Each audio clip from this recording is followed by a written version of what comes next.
musical chairs with me, Cheer Up Charlie. And today we have the amazing, the wonderful, ba ba ba ba ba ba ba ba ba ba ba ba ba ba. And he's a fellow Slytherin. No, and not just any Slytherin, the Slytherin. No, not Lord Voldemort. Don't be like that. No, we're better. He's Draco Malfoy, everybody. No, that's my actual name, don't worry. But he is Draco Malfoy. No, he is James Howard, everybody. Yay! That's the best introduction I've ever had. Thank you. So, how are you today? I'm really well, thank you, Charlie. I'm really looking forward to getting back to work, which I'm sure we're going to talk about. But it's just been really lovely to have a bit of quality time with family and friends. So, how did you discover your love for acting? And can you sing too? That's a good question. Now, I would say that I can sing, but no one's ever employed me to sing. Although I have done a little bit of chorus singing. So I would say that I'm an actor that can sing as opposed to a proper musical theatre singer. Yeah. When did I discover my love of acting? Probably when I was at school. And we did some drama lessons and some school plays, and I thought then that it was a really fun thing to do. Yeah. And then I had a teacher who I used to go to at the weekend, and she was a speech and drama teacher in the old days, because I'm quite a bit older, obviously, than you, Charlie. They used to call it elocution lessons, which sounds very posh, but it was basically about how to speak properly and how to present yourself. And it was all involved reading poetry and plays and prose and things like that. So that was where I first sort of was almost sort of taught how to act. And from then I just did lots of Amdram and more school plays. And then when I was at university, I did more student plays. Yeah. And then eventually went to drama school. So it's just something that I've been doing now for most of my life. That's really cool. So, did you have a really supportive family growing up who were from the arts, or were they like mine and knew absolutely nothing? Because, boy, mine are having a huge, huge learning curve. Yeah, my family are the same, actually. Neither of my mum or dad had ever done anything like acting before, and they still to this day wonder where I get all my acting genes from. Yep. We've never managed to find out where it's come from. But they were really supportive. They always knew that it was something that I loved doing.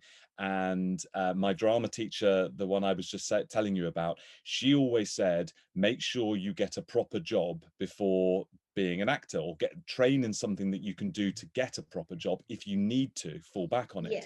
So she was really keen on getting a good education as well. And I think because of that, my mum and dad were really happy for me to go off to university and get my degree and be all proper. Yeah. And then they would know that I'd have something to fall back on if I needed to. Thankfully, touch wood, I haven't had to fall back on it too much, but they've been really cool, and they love it when they come and see the shows that I'm doing, and they're really supportive. So I already see how expensive the arts are for lessons and all that type of thing, and the sacrifices made by my parents and many parents in general. So where did you do your formal training, and do you think something needs to be done to make it more accessible for those without the financial means to pay? Yeah, I think that's a really good question, Charlie. I mean, I was lucky that my parents were able to support me going to my drama lessons and doing things like that. But then, having said that, I did amateur dramatics as well with my local theatre groups, and you didn't have to pay to be a part of that. So there was always a route to be able to get into doing acting and theatre and musical theatre. You don't have to pay to be able to do it. But yeah, I agree. I think there needs to be as many opportunities as possible for anyone who wants to be able to get into the arts, to be able to get into it and to enjoy it and to see whether they're any good at it. And it's the same when you go to drama school as well. Drama school can be really, really expensive. And that can put a lot of people off going. So I think people who've got real talent should be given every single opportunity to be able to definitely make a career out of it. So when did you know that you could make a career out of acting and voiceover? Ooh, when did I know? I still don't know. I still don't know if I can make a career out of it. Every day, every month, every year, it's a challenge. I've been really lucky Yeah. in the last few years, obviously, that I've been able to work on a really exciting big production in the West End. But not every year is like that. And sometimes Hmm. you have really good years, and sometimes you have really bad years. But I think so I don't know if you know this, Charlie, but I used to do a bit of television presenting as well. Hmm. And I did that after I graduated from university for 3 years. And I did some presenting and some news reading and all of that, which was really good fun. And Yeah, I bet it was. that gave me a little bit more experience as well of what it's like to talk on camera and Hmm. being around that sort of environment. But I knew by then that actually what I really wanted to do was actually be an actor and be on stage. Yeah. So at the age of about 24, I gave up my job. I threw it all in and went off to train to be an actor, and haven't looked back since. Awesome. So, what was your first big break? Ooh, well, I guess my first big break was getting into drama school, because that Hmm. was kind of proof, if you like, that somebody else believed that I could be an actor. Yeah. Because, when you grow up and you think, yeah, I'm really good at this and I'm really good at that, and you sometimes need to. I grew up in Jersey as well, in the Channel Islands, Oh and wow. there were a few of my friends that did acting as well, but you don't know what it's like until you get into the sort of the big wide world. So when I first went to London or to the Edinburgh Festival, or when I was lucky enough to be part of a youth theatre, it was only then that I realized like how much competition there was and how Yeah. good other people were and how much better they were than me. So I think it was only when I went to drama school and someone, actually sort of believed in me and had faith that I could do it, Hmm. would I say that that was kind of like my first big break. But I suppose, I mean, I've been acting now for about 20 years, which makes me feel really old. And I don't know if I can say any particular production that was like the one, but certainly being cast as Draco in Harry Potter and the Cursed Child, that I would say has definitely been the high point of my career. Awesome. So you've had some rather impressive roles, but for me, as a huge Harry Potter fan, your role in The Cursed Child propels you straight into the very cool status. How incredible was it finding out you had got the role of Draco Malfoy? It was the best day of my life. So I don't know again if you know, but the production opened in 2016, and Hmm. I was part of the original company, and I was part of the ensemble, and I was cover for Draco. So I got the chance to go on quite a few times in that first year, and I absolutely loved playing the part. He is just the best character, and he's got such an incredible backstory. As you know from the books and the films, we see Yes. so much about Draco and we learn so much about him. But to play him as an adult in Cursed Child is just the best. And I think audiences that come to see the show, they get a real journey with Draco, because they think Hmm. they know everything about him, and they think they know what he's going to be like because they remember the books and they remember the films and they remember his rivalries with Harry and Ron and Hmm. Hermione. And of course in the play you get to see a whole new character, because this is someone Yeah. who's grown up. He's got his own son called Scorpius, who is a brilliant, I mean, he's a brilliant son, I have to be honest. He gets into a lot of trouble, but he's a brilliant son. And so you get to see a whole new side to Draco's character. You get to see him as a Hmm. father as much as a wizard. So that's been a real joy to play. And the day that I found out that I was going to play him for good, that not for good, not forever, but like as the main part, then that was Hmm. just the best day, and I've had so much fun with it ever since. Hmm. Yeah, yeah. So, well, I know some people who think they're massive Harry Potter fans, but like they always go, "Oh, Draco Malfoy, he's like one of the worst characters. He's just as bad as Voldemort, and he's really evil, and he's really horrible, and he's terrible, and he may as well just he's Death Eater through and through." No, no, no, no, no, no, no, no, no. Have you not like Totally ever seen misunderstood. or read Harry Potter? Like, Yeah. I think we like to sort of think who's the goodie and who's the baddie. And mhm, like we know that Harry is obviously the goodie and we know that Voldemort is the baddie, but there are other characters in the stories who you mhm, think, oh, they're just bad. And actually they're not. There's so much more going on there. And Draco's relationship with his mum and his dad, that has a huge part to play in his character in the early stories, and of course mhm. when we then And the fact that his aunt is a literal psychopath.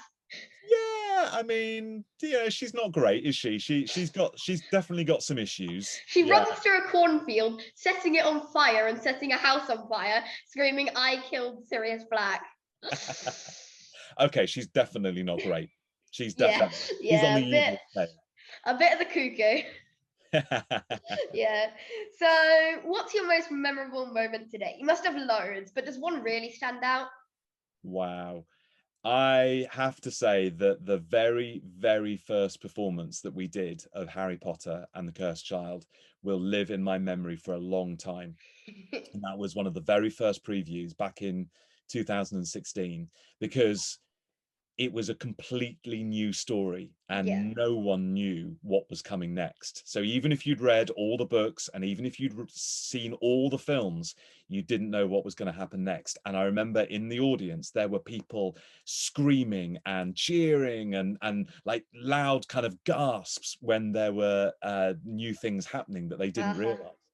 And at the end of the show there was like the most incredible reaction and applause and cheering, and that's when I knew it was going to be a Mhm. huge show Yeah, part of, definitely. and that was definitely my highlight. I don't know if I cheated when I went to watch that because I'd already read the screenplay like 5 times. And that's the thing. So remember when it first came out, no one had read the book, no one had read Yeah. the script, and then no one knew what was going to happen next. So, and some Mm. people say to me, is it better to come and see the show without reading the story, or shall I read it first? And I always think it's really good to come and see it when you don't know what's going to happen next. Well, I started reading it before hashtag Chirp Charlie even kicked off, so Yeah. I had no idea that I was going to watch it. I hardly even knew about it. And I think it took a lot of people by surprise because they just didn't quite know what to expect. And of course, Hmm. our story picks up 19 years later. So Yeah. if you've read the end of the last book, you kind of know how that chapter ends, and that's Mm. where our story starts. So Yeah. you do have a slight inkling of who you're going to meet in the story, but you don't quite know which way it's going to go. So And it's plus, really, oh no, I can't say that. Spoil it. No, sorry. yeah, you've got to be careful. Very careful.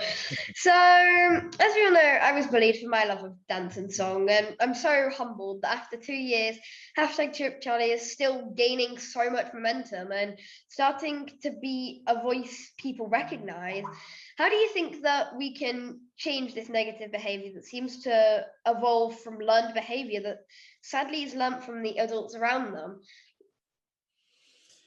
I think it's really hard. And I think you've done an incredible job, Charlie, of making people aware of the issue and making people realize how it can make people feel. And I think sometimes with bad behavior or bullying behavior, people just don't realize what their actions Mm-hmm. are causing and how it makes people feel. And I think Yeah. making people aware of other people's behavior is a really, really important thing. But you know, the thing for me, and this is why I've got so much respect for everything you're doing, Charlie, is that actually all you can do is what you can do yourself. And it's Mm-hmm. about putting in all the hard work that you're obviously putting in and that we as actors have to put in, because Mm-hmm. you put in the hard work, you're going to be a success, and you Mm-hmm. will make a success of whatever you choose to do, Yeah. whether it be as an actor or a singer or a dancer, or even if you decide that that's not what you want to do and you want to go off and do something else. Mm-hmm. But if you put in the hard work, you'll get the benefits and you'll get the success. And you know what? There'll be people that will look at you in 5, 10, 15 years time, and they'll see how successful you've been and what you're doing and how brilliant you are at what you do. That's the best feeling there is, knowing that you have been a success. Yeah. And going on from what you were saying about you could go off and do something completely different. I love anything to do with forensic science Wow. What would weekdays. you like to do if you could do any job involving that? Oh, forensic science, definitely, definitely. I think it's so cool. Plus, it does help that I actually love science and maths and that type of thing. And my favorite subjects are really geeky: computer science, science, and maths. Wow. You see, I was always really rubbish at science and like, physics and maths. I had no idea what I was doing there. So most of that would be lost on me, I'm afraid. So, what if you'd not become a successful actor? What would you have done? Wow. Well, I guess I've always loved I loved my time when I was a presenter and newsreader, and I love the news. I love knowing what's going on in the world, and I love questioning people about it and finding out a bit like what you're doing. I love finding out about other people's lives. Mhm. So I suppose I may have carried on down that route and maybe been a journalist or more of a sort of news presenter or that Yeah. sort of thing. I'd love to have done that. I really enjoyed my time as a in the newsroom. I love Mhm. anything to do with news and current That's affairs. cool. That's really cool. So, what's the most interesting thing you've ever read or heard about yourself? I already have a few, including a newspaper claiming that I live in a huge house in a very affluent area when we actually lived on a military estate in a military house. Wow. I don't know. I don't know what I don't know what's been said about me that I would be able to be able to say. I have no idea, Charlie. All right, yeah. Now is for the funny questions. I I'm love these nervous. questions. So, who would you most like to cook and share a meal, cook for, or share a meal with? Mine is Miley Cyrus, Neil Sedaka, and William Shakespeare. Imagine the song we could all write together. And William Shakespeare would be a great person to write that song for you. I would love to have dinner with William Shakespeare as Yeah, well that'd be very cool. because I love performing in his plays. I was really lucky to work with the RSC for a couple of years, and doing Shakespeare is a real joy. So I'd Yeah. love to have him at my dinner table. Who else would I like to have? Oh, I don't know. I mean, like someone like Judi Dench as well. I'd like Judi Dench Yeah. and Shakespeare to sit next to each other, and then I'd probably just watch them and listen to them all night because that would just be brilliant. Yeah. Who else? Um, I'd love to cook dinner for Nicole Kidman. I think that would Yeah. be a That would be real cool. I think that would be really cool. And I think I'd be quite nervous, but I would do my best spag bowl because spag bowl is my best meal. And I don't know if she'd be very impressed with that, mind you, but I'd love to find out all about her life and career. That'd be cool, yeah.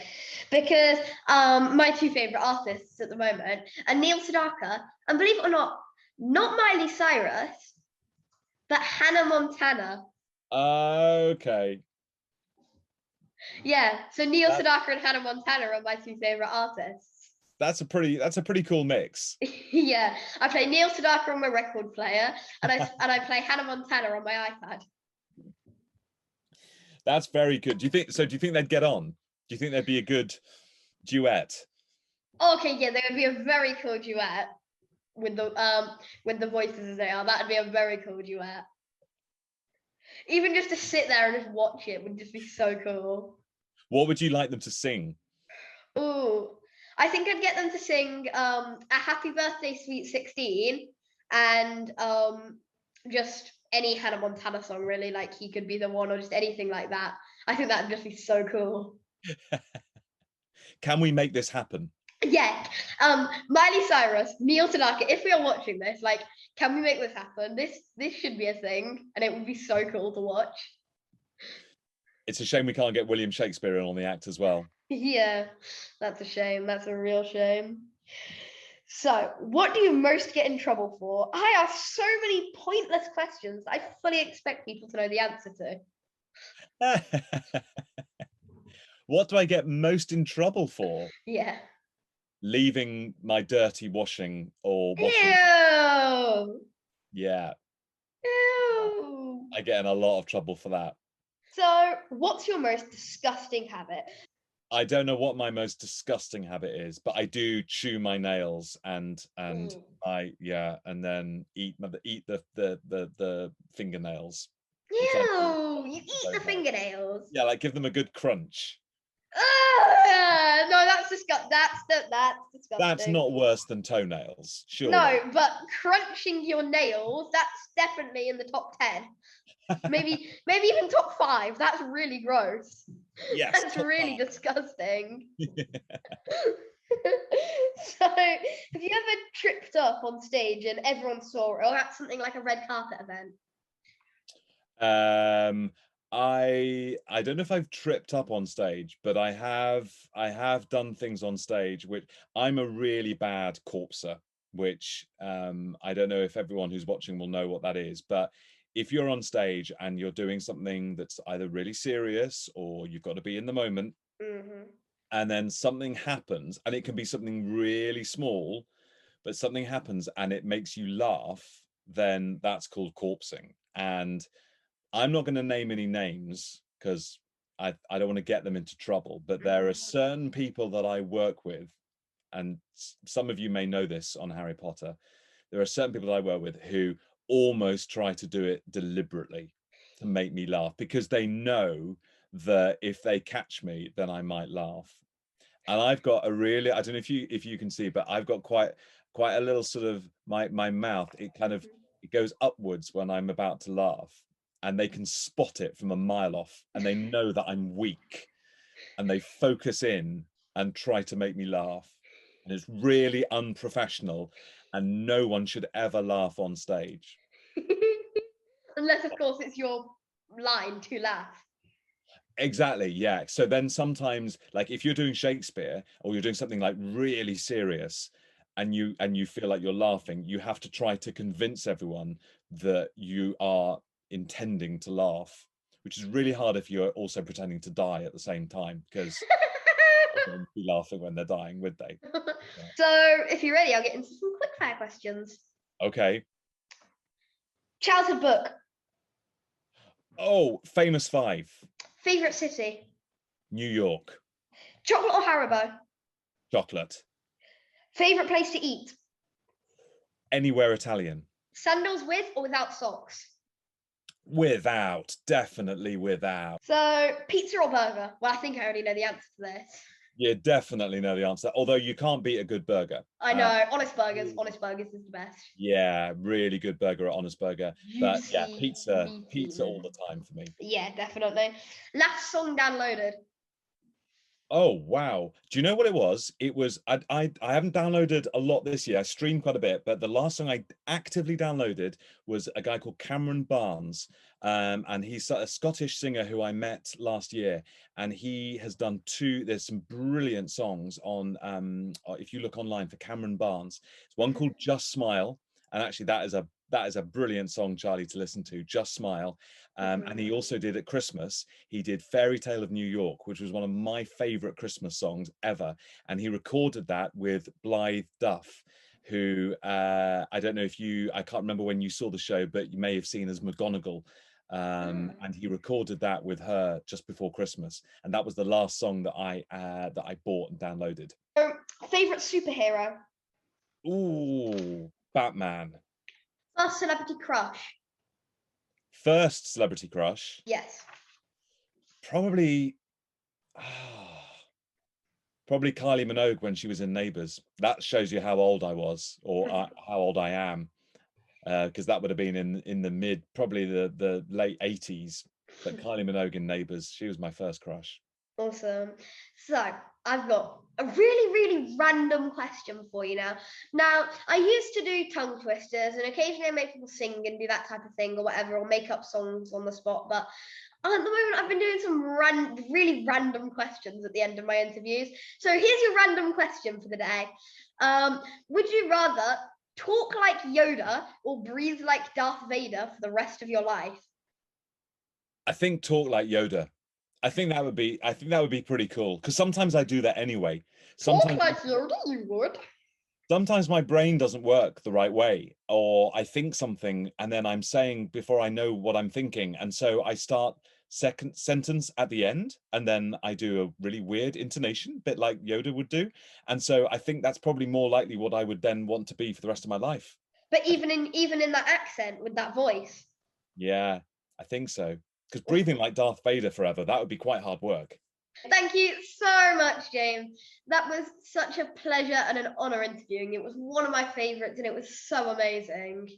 Thanks, Charlie. It's great to see you again, and as a Yeah, definitely. Slytherin, then we're on the right side. Yeah, definitely. Definitely. Slytherin forever! And as Yes. much as everyone thinks not all Slytherins are bad. No. Oh. All right. Thank you so much, James. Have a nice day. Have a nice rest of your day. Bye. Thanks, Sally. Bye. Bye, James. Oh, what another amazing interview. If you want to see more interviews like that, make sure to like, subscribe, and turn on the notifications button. Ding, ding, ding. And also make sure to go follow my Instagram and buy tickets for the concert now before they sell out completely. Remember, keep being kind to yourself and others, and keep letting your light shine. Bye, everybody. Bye.